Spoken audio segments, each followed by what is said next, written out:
Sometimes when you least expect it, an uncontrollable urge may come over you. Lobster. And when that happens, there's just one thing to do.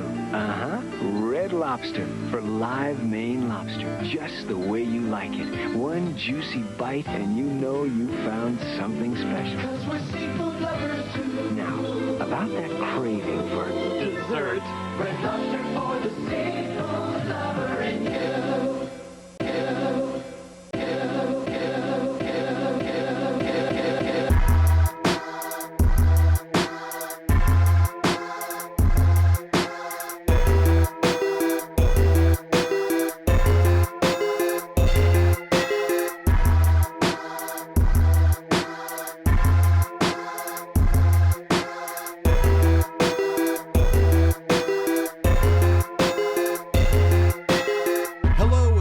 Another episode of Lie, Cheat, and Steal, the podcast about liars, frauds, thieves, and bullshitters. I'm your host, Pat Royce. Up top, just want to tell you guys that if you like what you hear today, you can actually find out more episodes on our Patreon at patreon.com/lie, cheat, and steal. We're also on all the socials at Lie, Cheat, Steal Podcast. That's TikTok, Instagram, YouTube. Is there any more?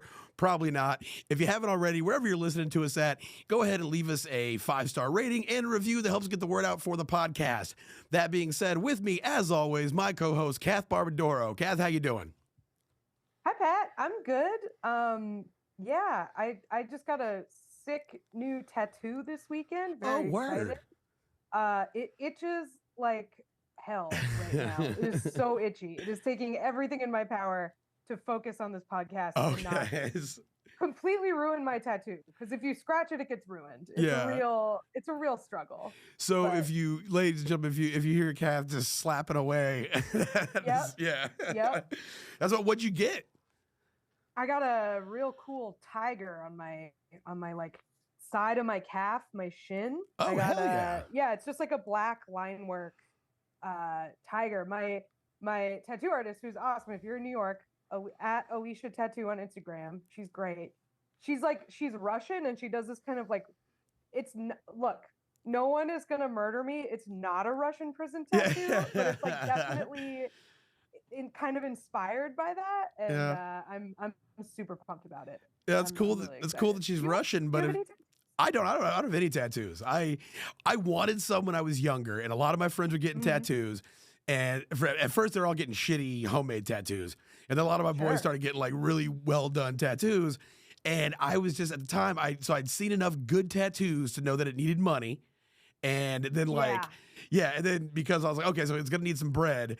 And then I realized that like by the time I got the money to get tattoos, I was like, man, I don't have one yet. I might as well just not. Just stick it out. Yeah.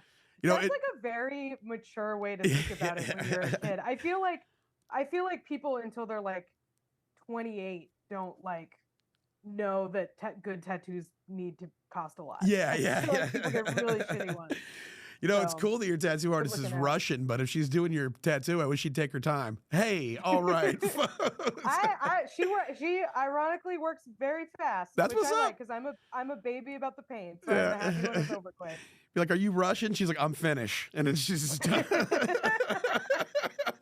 Got him. Oh yeah, I got a sick new addition to my life though. I got a new car. You copped the foreign. I copped the foreign. You legitimately copped an actual foreign. I took a photo too of it. I just haven't posted it yet. Where I'm like, copped the foreign. No joke this time. Actually bought a car. Pat, if you follow him on social media, he loves to use that as a caption of photos that are not of him copping the foreign. Yeah, we had some good ones out there. It was a fun time, but I got a new car.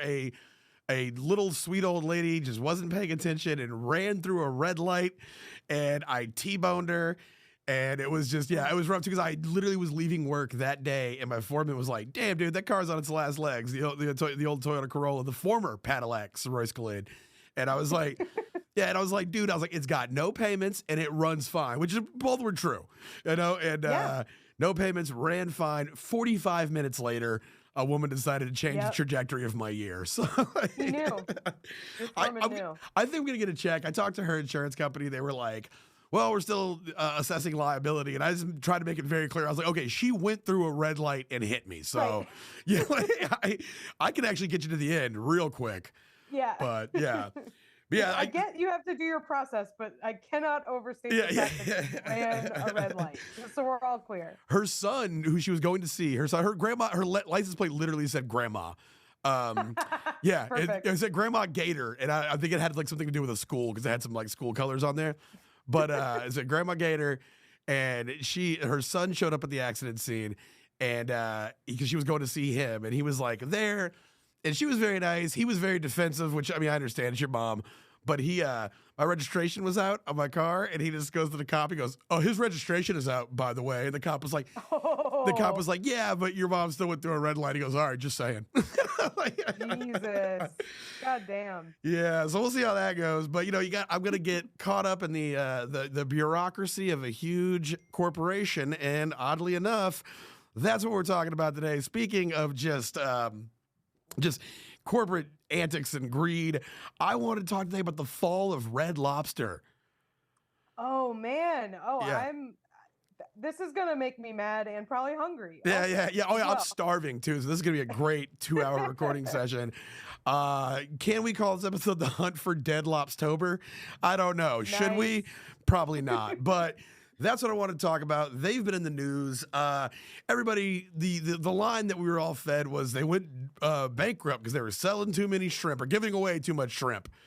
That didn't help, but there is a lot of details behind why they were doing that, and they're pretty shady and underhanded. I think it more than qualifies for our podcast. Yeah. So I've heard like the summary version of this, and it's pretty wild. So I'm excited to get into the details. Yeah, I think I'm going to end this obsession with corporate gloom and doom by doing a full episode on private equity. Just as I read this, but we'll get into just how, man, if we're in the death throes of whatever capitalist stage we're in right now, there's an industry designed to take something that is making money and wring it out like a towel until there's nothing left and get it all at once and fucking run. And that's happening more and more. And it just so happened that it happened to just an innocent, nice company that only wanted to give you as much coconut shrimp as you could eat. We punished them for their gift to us. Yeah, we didn't deserve the cheddar baby. And we'll get into this. And they were just, I'm 38. I was born in 1985. If you grew up in that time in the world, in America, Red Lobster was a magnificent, mythical place. You only went there. It was like the pinnacle. Yeah. You went there if somebody was graduating or there was a courthouse wedding that you needed somewhere to go because you didn't want to waste ironing your khakis. And that was where you went. It was popping on Sunday afternoons, and it was just a great place. And I don't think anyone had a negative Red Lobster experience until this year. So let's get into the fall of Red Lobster, aka the hunt for Dead Lobstober. On May 20th, 2024, the iconic American seafood restaurant Red Lobster filed for Chapter 11 bankruptcy. This announcement came at the end of an abysmal 5 years for the once thriving casual dining powerhouse. So there are numerous supposed claims for this economic spiral.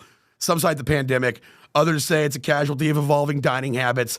Another school of thought places the blame on increased employee wages in many of the states Red Lobster operated in, because of course they do. And there's, of course. We gave these motherfuckers too much money and they went somewhere else. I don't know where they were spending it, but it wasn't on lobster, goddammit. So now there's, of course, the prevailing logic. This is the story we've been fed in the media, that Red Lobster signed its own death certificate by changing their famous never-ending shrimp promotion from an annual limited time event to a regular menu option, thusly destroying their profit margin and sending their bottom line into a free fall. All of these explanations, however, overlook the fact that the Red Lobster brand was subject to repeated corporate restructurings, which saw them shuffled between multiple owners and eventually locking them into a predatory real estate deal and a near-parasitic relationship with their main seafood supplier and 49% owner, Thai Union. Shout out to friend of the show, Thai Win. Very similar letterings there. So this is interesting to me because I knew the never-ending shrimp thing was kind of a, people were joking, well, shouldn't have done never-ending shrimp because it's never-ending and people can eat a lot. We have a friend of the show, Chris Cubis, did a video of him going to Shrimp Fest. Have you seen that video where he counts all the shrimp he eats? No. It's pretty great. It's from a few years ago when he was a lot heavier. Yeah. And he really put him away. Yeah. I love this all But, boiled down to a Simpsons bit. Like this was like, and like where Homer gets kicked, where they're like, he ate all of our shrimp and 2 plastic lobsters. Yeah, that's what did it. But like I didn't really buy that, but I did buy the like changing market thing because as we said, like when we were young, Red Lobster was like the nicest place you could go. Yeah. And food, I feel like food, like dining out in America has changed so much from when we were little. Yeah. Like there's so many more different types of food options. Like even in a small town, there's usually like some kind of like an Asian restaurant that is not just like there's a Chinese restaurant and then probably like an Indian or a Vietnamese restaurant or something like nicer places. Like I don't know. I just feel like there's a lot more options than Red Lobster now. I feel like people scaled upwards and like they either scaled upwards or started eating at home. And you see it like, and I this is a complete theory in my head. And because I was raised by 90s brands, so I keep an eye on them. I check in on my boys. I don't necessarily shop at all of them anymore, but they catch my eye when I'm driving. Jack in the Box is one of those ones where I feel you don't see Jack in the Box as much anymore. You see a lot of closed down ones. And my reasoning is that there's fast food options which are better, and there's fast food options which are like either people are eating crazy less healthy fast food than Jack in the Box, which I know is a hard reach, or they're eating like Chipotle or fucking something that's a little more upmarket, and it's like that's one of those middle of the road brands that was just like you're not on anyone's mind right now, like you know. Like, I think that's what I was trying to say. Like if you want something that's going to be as tasty as Red Lobster but cheaper, you have way more options, and you also have like better options higher up. So there's like the Red Lobster, the Outback, like those places are not. Yeah. They ain't what they used to be. They ain't what they used to be. I got an Outback gift card. That's not what we're talking about. Yeah. I got worse things happen. Yeah. I got an Outback gift card for my grandma one time because, you know, it's my grandma. And so me and my ex went there, we're eating, and I was eating a blooming onion, and a little piece of the seasoning like flew back and hit my throat, and it just closed up. And so I was like, I was coughing my ass off. I went in the bathroom. Kind of got it all out. It was like, whew. I sat down and I was like, yo, if I ever died at Outback, you need to drag me to a different restaurant. They can't find me here. Because it'll be what everyone expected. And I got to wow them. Yeah, bring me to a fucking Cheesecake Factory or something, you know? But as we said, moderately priced casual dining restaurants been dropping like flies due to what we talked about, just emerging trends of customers pricing up or dining down. And also a lot more people are eating inside or at their house. That's a huge thing now. Yeah, people are better cooks now. We're able to eat better food at home. So, but Red Lobster was the victim of like corporate leeching and just these near inconceivable fiscal maneuvers that just kind of turn a restaurant or a brand into like a blood bag, and they just drink out of it. It's kind of crazy. But to understand how we came to this tragic end, first we need to understand where Red Lobster started. So the first Red Lobster was opened in Lakeland, Florida, January 18th, 1968, by Bill Darden and Charles Woodsby. Their goal was to sell affordable seafood to families looking for a night out that wouldn't break the bank. Honorable intentions. They did exactly that, and it did very well. So well, in fact, I feel like I'm surprised it was in Florida. I always assumed it was like a New England. Yeah, it's lobster. It's lobster. Yeah, I think it's maybe the proximity of the ocean or just I don't know. Definitely, coast. They just don't really. They aren't known for lobster. Yeah. But they did the right thing. Yeah, Lakeland, Florida, man. That's where restaurant for people. Yeah, and they opened it up. It did so well, in fact, that it was bought by cereal giant General Mills. Now, General Mills took the chain to the national level over the next 25 years, and it turned into the largest seafood chain in North America. General Mills is such a fan of this expensive cuisine made more affordable model that it inspired them to create Olive Garden, which, the Olive Garden was also owned by General Mills, and it was spun off of the concept of Red Lobster. So Red Lobster got so big that as recently as last year, it purchased 20% of all lobster tails in the world. Went to Red Lobster, and 16% of all rock lobster, just all rock lobster sold 16%. And we talked about like, at the beginning up top a little bit, but like that, like I said, there was a cultural impact of Red Lobster. It's where you went, like I said, after church. It was just a spot that seemed like nice and like almost not even unattainable, but it was like, that was a big deal. You didn't just go to Red Lobster. Classy. Yeah, it was classy. For sure. Yeah. There was so many like things like that where it was just like casual dining. I remember like in the 90s, it blew up the way it did. I remember the first time we went to Outback and the fact that it had appetizers and everyone at the table ordered a different appetizer. We were the group of people. So there's mad food on the table. Me and my sister just thought that was how Outback got down. Like you went there and they just flood the table of food. And they can if 8 families are buying a whole bunch of food. But like it was just this wild experience and just seeing this shit on the walls. Like they were like, that was all kind of new at that level, at least for me. I hadn't seen that before. And it really I don't know, it was like you say, it was a cool place to go. And it was a place that was desirable to many American families. Yeah. And so this is around this time is when we start to see the first hints of the corporate restructuring. So in 1995. When was this? I'm sorry. This is 1985 now. So now we're at 95. Okay. General Mills Restaurant Division became so big and so successful that it needed to separate and become its own entity. So Darden Restaurant Group was formed. Now the Darden roster was pretty stacked. They had 2 giants, Red Lobster and Olive Garden. They also had Longhorn Steakhouse, Capitol Grill, and Cheddar's Scratch Chicken. I've never been to a Longhorn or a Capitol Grill. I've been to Cheddar's. It's all right. We don't overlap then. I've been to Capitol Grill and Longhorn. Oh, wow. They're both good. They're both like, they're both sort of Olive Garden, Red Lobster-y. I feel like Capitol Grill might be a little nicer, but I might be making that up.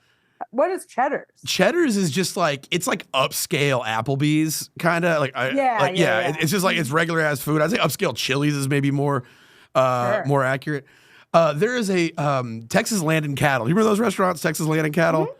So that popped up in Killeen, and that was the nicest restaurant in Killeen for like 12 years, man. I remember my first paycheck I got from the pawn shop where I got my commission on it. And I think it was like $900. And I had never, ever seen $900 in one paycheck. And that was a big fucking deal. But the Easy Pawn used to pay you on these like Easy Pay cards until you got your direct deposit set up, and nobody took them. And so I didn't know that.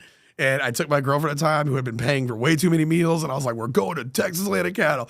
And the bill was $90, which seemed unattainable. $90. Now if I go somewhere $90, that's average, That's like a taco truck. Yeah.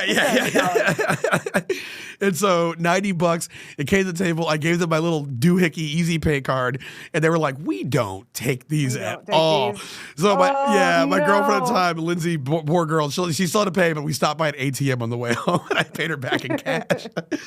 A theme of my life, which isn't totally out of thing. Like I'll get you back on cash now. So at this point, Red Lobster is making so much money, they have time to experiment with some promotions. So in 2003, they tested the unlimited dining waters and rolled out their endless crab special. So it's 2003. See, I'm going that over shrimp, I think. Oh, 100%. Yeah. And a lot of people felt the same way you did, Kath. Almost a disastrous amount of people were really amped about this crab offering. I would have been wrecking shop if I were, able to go to Red Lobster under my own power. I would have been there. Yeah, it was straight up on. Yeah. I did one dining. My boy Jeff Perry, who listens to the podcast, we worked together at AT&T. We both had the day off. We had gotten some money as I lived in Connecticut. It was payday, and his cousin was rented a house at the shore. And so we went down to the shore, went to the straight up with the bib lobster restaurant where we got the lobster, and we spent all day just getting drunk on this Connecticut porch overlooking the ocean or Long Island Sound. And I made friends with his cousin, who I'm still friends with on Facebook, and I believe also listens to the show. So what's up? Hell yeah. Anyways, but I loved it. Yeah, we had our little There's a place bibs. we go for birthdays and stuff in Maine that's like that. It's like a lobster restaurant on a dock. Yeah, that's exactly what it is. You get hammered and crack lobsters. Yeah. Right when the pandemic started, I worked at Quality Seafood, which is a lot of awesome comedians work there. Mm-hmm. And there was one part where they stopped indoor dining, and we were still making food for pickup orders. So we're there in a completely empty restaurant. They had all the lights off. They decorated this seafood restaurant in the 90s and never revamped it. So it's a lot of nets. Yeah, it was like a classic pirate ship. Yeah, classic pirate ship. Yeah. And their same mixtape was going, and I was walking over, and this is when it set in that the world had changed. I said it's a completely dim restaurant. I'm filling up my iced tea, and they're playing Margaritaville by Jimmy Buffett, and no one's in the restaurant. And I was just looking around, and I was like, this is the fucking end times, man. Like, what is happening right here? But yeah, so crab, what makes crab such a delightful menu option, but not a good thing to sell, or not a profitable thing to sell, is that crab has to be caught wild. You can't farm crab. And Interesting. I didn't know that. Yeah. I guess, yeah, it makes sense. And so prices are really set based on availability. So when you run it says MP on the menu. Yes, baby. it's bargain price. When you run a crab promotional special at a set price with unlimited crab, you create a demand problem in the market of crab. When you're the size of Red Lobster, it fucked up the crab game. Like they put a dent. So they fucked themselves just because they were too big. Just off of that, yeah, too big. And also they just had. So we're gonna break down the details of Crab Fest 03.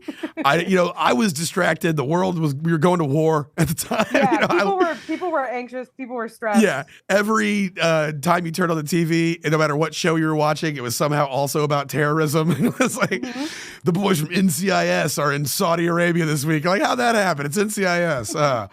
So they fucking So here's how it broke down. Customers could eat as much crab as they wanted for $22.99, which I looked it up, and there's a lot of these coming. That's $40 in today's money, which is absolutely insane. Almost double. I'm taking that deal. Yeah. I'm still doing that today. $40 for unlimited crab, but that's just insane. I'm taking that deal. $23 is now $40. So that's where we're at. Pretty crazy. So, from 2013, yeah. Yeah, or from 2003. Yeah, 17, 2003. yeah, fucking 21 years. So if customers ate 2 plates of crab, the restaurant would still turn a profit. And some marketing team sat down and said 2 plates of crab is where it's at. And if they ordered 3 plates of crab, they start losing money. Yeah. And so the vast majority of customers order significantly more than 3 plates of crab. Sure. Unsurprisingly. Yeah. So crab prices crab is delicious. It's not super like calorie dense. It's not. I can eat some fucking crab. Yeah. I'll eat the hell out of it. Yeah. Yeah. This is a hungry episode for sure, yo. Well, your episode's about birds, right? I'm getting real hungry in that one. So crab prices were already at a high when the deal began, and they rose significantly through the span of the promotion due to shortages caused by the promotion. On top of that, crab legs take a long time to eat, which led to long waits as customers spent way longer than you're ever supposed to spend at any restaurant, let alone Red Lobster.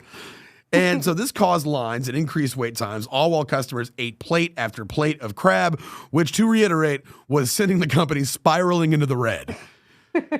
When the smoke cleared, it's estimated that Red Lobster lost $3 million in profits and nearly $500 million in stock.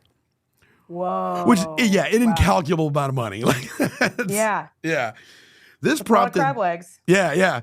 This prompted the firing of CEO Edna Morris, which was slightly unfair, seeing as how shortly after the promotion, Red Lobster saw a huge upswing in new customers that it gained during the endless crab deal, and it also went on to bring back the promotion with shrimp instead of crab, which can be farm grown. We'll get into that later. Right. And it has to be caught as crab has to be caught in the wild, and they did this annually for the next 2 decades. So, sorry, Edna, it's a man's world, baby. Like that.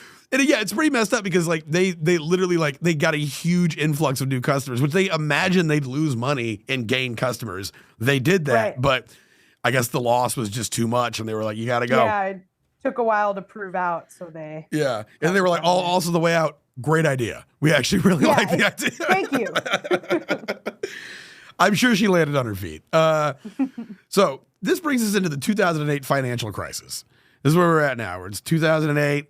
The country is reeling from the election of Barack Obama. What was like? The country is just depressed from the loss of John McCain. The country is always reeling. Yeah, the country. There's always some reason the country is reeling. That's a certainty. Yeah, I always used to just check what was the bad thing that happened. That's how I look at the tragedies. Yeah. The country was reeling from the underperformance of Crash Bandicoot 2 or whatever. I like that for 2008 you picked Obama and not the housing market collapse. Yeah. Obama, we were devastated. No, yeah, I guess I really was the wrong word. The country was celebrating the victory of Barack Obama. I thought it'd be very funny if I was like, the country was reeling from the loss of John McCain. I was bummed. No, but yeah, the world's caught up. But yes, the 2008 financial crisis. That was an insane time, and also, as it turns out, not the worst financial crisis that we'd see. So, yeah. But customers stopped eating out. And while Red Lobster was more affordable than traditional seafood restaurants, it was still more expensive than typical casual dining fare. Sales didn't really rebound, and finally in 2014, Darden Restaurants sold Red Lobster to a private equity firm called Golden Gate Capital for $2.1 billion. And here's where we start to see the shuffling around and the systematic bleeding of the brand begin. Now, I did want to quote a little bit from a New York Times article about what exactly, private equity is. So this is from a 2023 New York Times article called "Private Equity is Gutting America and Getting Away with It." So basically, private equity is a term we've all heard, but if we're honest, few of us understand. The basic idea is simple. Private equity firms make their money by buying companies, transforming them, and selling them, hopefully for a profit. What sounds simple often leads to disaster. Companies bought by private equity firms are far more likely to go bankrupt than companies that aren't. Over the last decade, private equity firms were responsible for nearly 600,000 job losses in the private sector alone. In nursing homes, where the firms have been particularly active, which we've done episodes about that before, about the privatization of nursing homes. Really, the place you want to get private equity involved is in the care of elderly. I love it when people at their most vulnerable are turned over to our corporate overlords in our prisons and our nursing homes. That's just the best place. Also, our healthcare industry, also a good place for people with money on the mind to be. It only makes sense. So they, because of the nursing homes, though, they're said to be responsible for an estimated 20,000 premature deaths over a 12-year period, as according to a recent working paper from the National Bureau of Economic Research, if you believe those guys. But why do private equity firms succeed when the companies they buy so often fail? Well, in part, it's because firms are generally insulated from the consequences of their actions and benefit from hard-fought tax benefits that allow many of their executives to often pay lower rates than you and I do. Together, this means that firms enjoy disproportionate benefits when their plans succeed and suffer fewer consequences when they fail. One example was in 2007, the case of the Carlyle Group and the nursing home chain HCR Manor Care. In 2007, Carlyle, a private equity firm now worth $373 billion, bought HCR Manor Care for a little over $6 billion, most of which was borrowed money that Manor Care, not Carlyle, would have to pay back. As the new owner, they don't even take out any financial risk. It's all borrowed. It's nothing. And we'll see what they do with Red Lobster, where they have tricks up their sleeve to immediately recoup most of the purchase price, and that's what they did here. This they had sold. They stopped giving people insulin. They're like, what do they need? Like, well, these fatties need all their insulin for anyways. Check it out: less insulin, less legs. Less patient. Exactly. Yeah. This is like the guy who breaks down. Save time putting people's shoes on. The guy who breaks down the money they're going to save because he knows how many pounds of people are in the nursing home. He's like, oh, Palm Grove down there in Pasadena. Yeah, it's about 2.5 tons of people in there. And imagine if we could cut that by an eighth. Then where would we be at? Elevators just seamlessly gliding up and down with their lessened weight load. But so Carlyle sold nearly all of Manor Care's real estate and quickly recovered its initial investment. This meant, however, that Manor Care was forced to pay nearly $500 million a year in rent to occupy buildings it once owned. Carlyle extracted over $800 million in transaction and advisory fees from the company it just bought, draining Manor Care of its money. Manor Care soon. So did the private equity group buy the real estate? So they bought Carlyle? the company. Like, who bought the real estate? They bought the company, which owned its own real estate, and then they sold it to a separate company in a real estate deal made the company pay them rent. And we'll see the exact same move is going to be done with Red Lobster. But okay, that makes sense. I mean, it doesn't make sense and it's horrible, but I follow the logic. You follow the logic. Exactly. Yeah. So Manor Care soon instituted various cost-cutting programs and laid off hundreds of workers. Health code violations spiked. People suffered. The daughter of one resident told the Washington Post that my mom would call us every day crying when she was in there and that it was dirty, like a rundown motel, roaches and ants all over the place. In 2018, Manor Care filed for bankruptcy with over $7 billion in debt. But that was, in a sense, immaterial to Carlyle, which had already recovered the money it invested and made millions more in fees. So that is kind of the vibe of what they do. And that is exactly what Golden Gate Capital, which purchased them for $2.1 billion in 2014, would line up. So Golden Gate Capital devised a clever way to leverage more cash out of their purchase.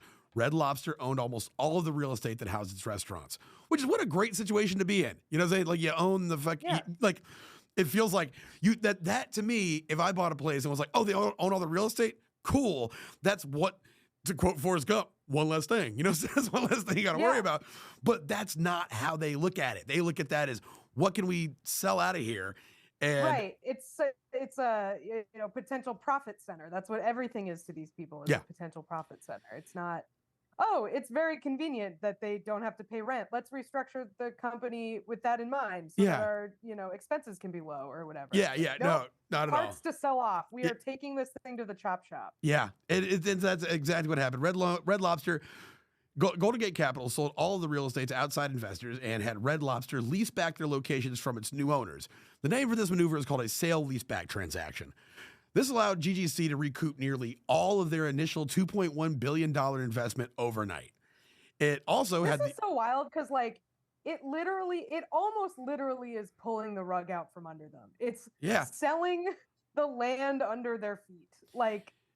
It's not, you don't even need a metaphor. Yeah. It's so crazy.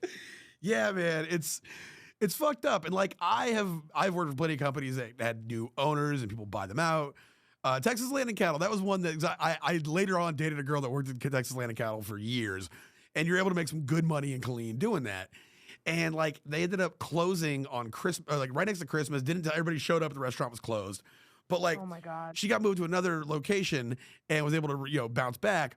But that location had been bought by some billionaire who was like, I like this brand, we can make it happen. And then it just immediately, it got restructured and immediately fell out. I don't even think they're open anymore. I don't think that's a place that exists, Texas Land and Cattle. But so as GGC recouped nearly all of their initial investment overnight, it also had the expected result of immediately and permanently lowering Red Lobster's profit margins.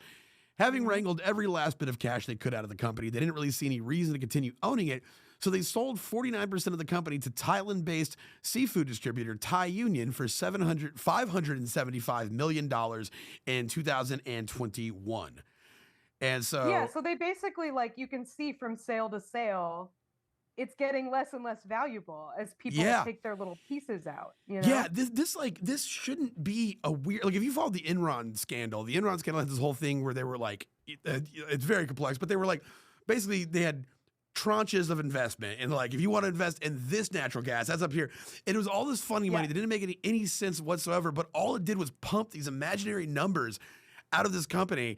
And it's okay, if again, I'm not an economist, I probably made that very clear in this episode, but if they say that what causes inflation is that when you introduce too much money into I saw one commenter today that was well, the reason food prices are high is because Joe printed off $40 billion in extra dollars to hand to Ukraine, that much more money, that's simple economics. Okay. But when a company pumps $575 million out of something that really doesn't exist, and they sell its real estate back to it, doesn't that do the same thing? Doesn't that aren't you just introducing all this money that heretofore didn't exist? But they take the money, so the company becomes they lower the profit margins of the company, so the market cap is different. Yeah. Oh, yeah. Yeah. I guess that's the company. They enrich themselves, but the company does not become more valuable because the money didn't come from nowhere. The money came from the value of the company that they have just liquidated. Oh, yeah. Okay. Solid point. All right. There you go. Still bad, but that makes sense. I see what you're saying. Bad. Very bad. Yeah. So Thai Union Group is a Thailand-based producer of seafood-based products. Great term. It was founded in 1977, and it was listed on the Stock Exchange of Thailand in November of 1994. The union operates with plant facilities in France, Germany, Ghana, Poland, Portugal, Papua New Guinea, Norway, the Seychelles, Scotland, and Vietnam. Thailand and the United States. Its business includes tuna, shrimp, sardines, mackerel, salmon, pet foods, and prepared foods. They own a whole bunch of brands, some of which we're very familiar with. Chicken of the Sea is owned by them. Sure. They also own these the Red Lobster as well now. But so this thing was started, and basically when they bought it out, they became Red Lobster's #1 seafood or shrimp supplier specifically. Sure. So the #1 shrimp supplier, they now use their corporate pool because they own 49% of the company. They use their corporate pool to eliminate other shrimp providers from the They said, get rid of this guy. I'm starting to see why Endless Shrimp Deal might be a positive for this company. So this goes. So they have a voice on the board. Now that they become, so then the pandemic hits. So now we're in the pandemic, right? Okay. And casual dining, as we all know, just completely stopped. It wasn't a thing. Yeah. It came back. Red Lobster was slow to bounce back. It actually had 30% less customers coming out in June 2021. 30% less than it actually had. So it wasn't doing good. So now here's where there's a debate. This will probably be something that'll come out later, is that some people say that what Thai Union saw was that, okay, this place is about to go under. How do we just get a huge amount of money out of them and just pretty much and bleed them dry until they're just a walking corpse, and then we jet and use it to stomp out our competitors in our main line, which is seafood. So, exactly. And so there was a one executive on the board proposed, why don't we bring back or take inland shrimp, which is a once a year thing, and we're going to go ahead and turn it into a all day, everyday event for just $20. You know what this business model is? This is Uber for shrimp. They're doing they are Uber. All the other shrimp companies are taxis. Yeah. And they're just like, we're going to make the shrimp so fucking cheap and give them so much shrimp that no one else will be able to sell shrimp at any other price because we have a direct. Yeah. Damn. It's shrimp Uber, man. Yeah. Yo. And as adorable as that sounds, it's not good, guys. This isn't good.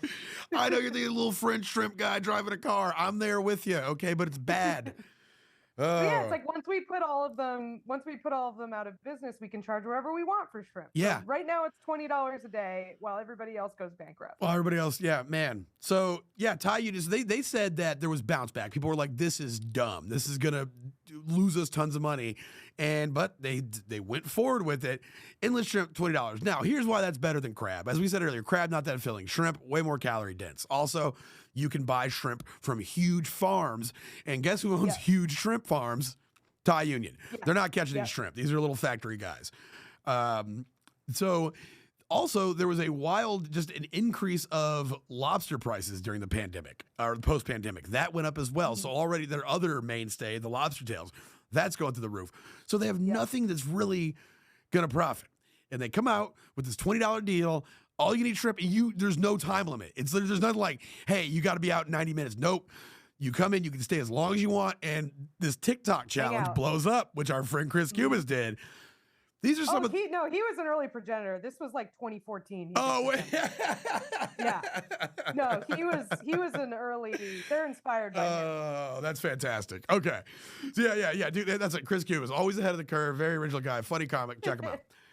So one guy, these are some of the standouts, stats-wise, from this promotion. One guy ate 31 plates of shrimp. That's now the shrimp came out at 6 per plate. That's 186 shrimp. That brought the what this man was paying down to 11 cents per shrimp. That's crazy. There's another guy that had an even crazier run. He was a YouTube guy, and they talked to the server. And I forget the news agent. They went and talked to the servers that were involved in this, and they were like, it was disgusting. Like, people were gorging themselves on shrimp. One guy took a fucking nap. Like, why wouldn't shrimp you? Nap. She said she did see one guy who was like, I'm actually doing very bad financially. This is how I plan to sustain myself. I kind of doubt that, because what's one day? I feel like 2 days of shrimp, that's fucking $40 right there, right? $20 a day, there are better ways to spend. There's better ways to spend your money. Yeah, so that's I think like a decent food budget. Yeah, It's I think really that not guy was bad. jacked to the gills with iodine, and he was just like, I gotta justify my behavior somehow. This is what's gonna save him. He's gonna get mercury poisoning and then sue Red Lobster and then be set for life. That's what he's trying to do. That's the game. Yeah, that's his own. Yeah, he's shorting himself in the market. Yeah, exactly. So he wants that selenium toxicity or yeah. whatever. One waitress did the math herself and pointed out that a guy had consumed 15,000 calories in that sitting. Hell yeah. Yeah. Pretty sick. People also stayed there for hours. So it was like getting a table was just not an option. And it's like how did they not know this was going to happen? They saw a 4% revenue increase, but when you got down to brass tacks and the cost of everything, it was an $11 million loss. So not as bad as Crab Fest, but not as bad as Crab great. Fest. Yeah. So they bring in this guy. He is this dude is the CEO of bankruptcy CEO. His name's Jonathan Tibus. And if he shows up at your door, if you see him walking around the corporate office, start turning in resumes, because your shit's going down the tubes. One VP insisted on The shrimp deal. Oh yeah. So the guy, basically the one guy that won out. This is what's going to be happening right now. We're wrapping this up here. There was essentially the company's going to be taken over by its lenders. It's still going to operate. They're closing 100 underperforming stores. There was a valiant effort by friend of the people, Flavor Flav, who loved the Cheddar Bay biscuits, and he goes, I got a plan to save Red Lobster. And he went to one Red Lobster and ordered everything on the entire menu. Well, it's a start. It's a start. Yeah. Yeah. So also what's very funny though, I just remember this. If you watch Flavor of Love, he didn't eat seafood. Because they had the episode where all the girls cook for him, and he goes, I don't know, it's fish. He doesn't do fish. Okay, so he do the crustaceans and the cheddar. Do the crustaceans. Okay, yeah. But I was like, wait a minute, hold on. I'm seeing a crack in the armor here. But yeah, so the company's taking over the lenders. It's closing 100 stores. Flavor Flav can't do anything to help.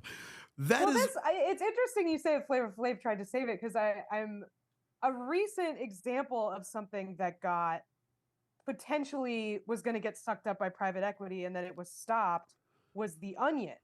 I don't know if you heard about this. The Onion recently. Yeah, so The Onion recently, and they've had trouble for a while. They keep getting passed around to different sort of private equity groups to run. And they were like really on the brink. They were going to fire everybody. And then this journalist named, I think his name is Ben Collins. He's just like a guy who likes The Onion and is a tech journalist. He got a group of investors together and just bought it. And he's like, I bought this because I like The Onion. Yeah. And we're trying to make it self-sustaining, but we're not trying to turn a profit on it. I'm keeping every employee on. They're just continuing to do the job they were doing under the last people. And it was just because he was like, I like The Onion and I know enough people that have money. I don't want to live in a world. Flavor Flav, if he dreamed big enough, maybe he could. There's gonna be like one last remaining Red Lobster. It's gonna be like blockbuster status, or it's gonna be like one Red Lobster left in the country. It's probably gonna do fantastic because it'll be the one destination. But yeah, it's sad to know that this is like a route things can go. Like I understand it's something's underperforming. Obviously, if things are fair, it'll get itself shut down. I understand that, but it's like here you have these like people who it's like, okay, Red Lobster, one thing, I like it, it's cool, but like if it goes down the tubes, my life is gonna remain pretty much the same. But the idea that these capitalist forces, which God, I'm sounding crazier by the day, but like these capitalist forces can just be sicked on anything. And they'll descend upon it. And right now they're doing casual dining restaurants, but like they're moving into nursing homes. They're gonna get closer and closer and closer to the things that regulate your life. And it's gonna be like existence is gonna be on a fucking subscription plan, and you're just gonna have to pay for like which life do you want? I want life 1.3. Well, life 1.3. Okay, that's cool. It's this many. It's it's $48,000 a year. You get a couple meals. We send you some fucking stickers, and like it's all gonna turn into that. And I don't know, man. It sucks. And I mean, it's just like, I don't know. I just feel like to own Red Lobster, you should at least like, I don't know, maybe you should have like been a fisherman or something. Yeah. I need like proof that you give a shit about something other than the value of the company. Which like, I mean, this is the thing. Like we've said this a bunch of times. It's like the goal of a corporation, regardless of what they sell, is to make the investors money. It's not to make the business profitable, and it's not to like it's not some altruistic thing of providing a service to customers. But it's not even making the business profitable. It's making the investors money, which is it's one step removed, and it's why these people are able to make a profit off of a business that they're like quasi-intentionally driving into the ground. And you're right, there are businesses you can do that in and without hurting people, and then there are nursing homes. And like it's very scary. Yeah, it is, man. I have like one ray of hope is that, like I said, look at the guy that bought The Onion. I do feel there's good people out there. I have a friend of mine that I grew up with who also listens to the show. Shout out Chris. I don't know the last name because he is an engineer. He got into drafting and design when we were younger. He's a very talented engineer.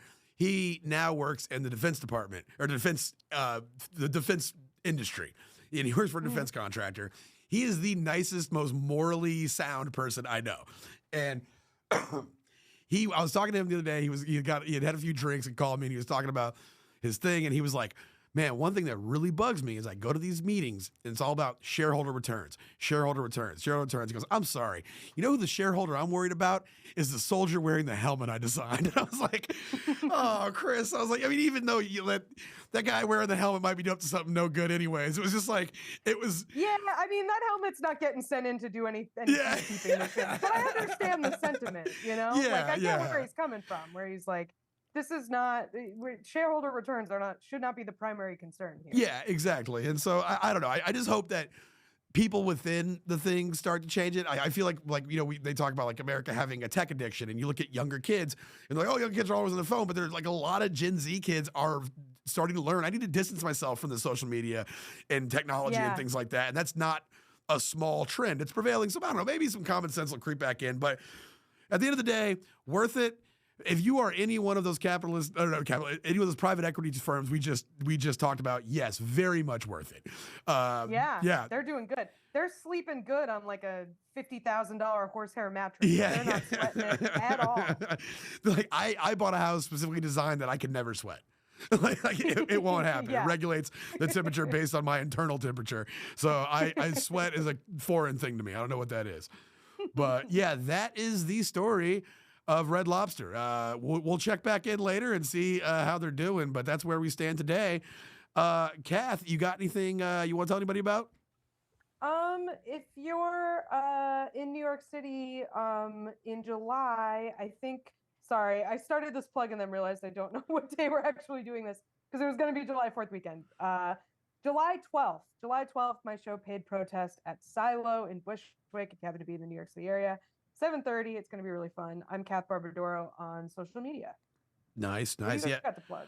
I am going to be, let's see, in 2 hours, I'll be at the, I'll be at Cantina 1984. Yeah, in Temple. Several days in the past. Temple Tech, several days in the past. But also, I'm going to be on June 29th. I'll be doing a great institution here in Austin Comedy, Stoned vs. Drunk vs. Sober.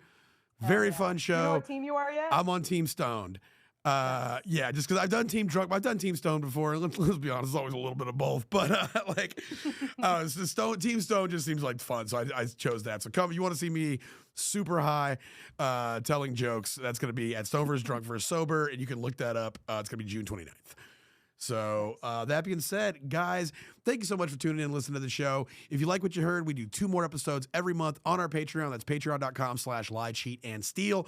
We're on all the socials. We've been having a banner week on social media. Really solid TikTok, got like 80,000 views. We got a lot of followers off that. If you're watching from this, welcome aboard. Also, a lot of YouTube. We got like 150 new YouTube subscribers in like 2 days or 3 days. So welcome aboard. Happy to have you here. I hope everybody's having fun. Hey, get out there and support a business. Buy some shrimp at a reasonable price and eat it promptly. Get a Cheddar Bay biscuit. Get a Cheddar Bay biscuit. Eat it promptly. Leave. Tip good. Be safe. Be smart. But above all, don't get caught. Don't get caught. See you next time.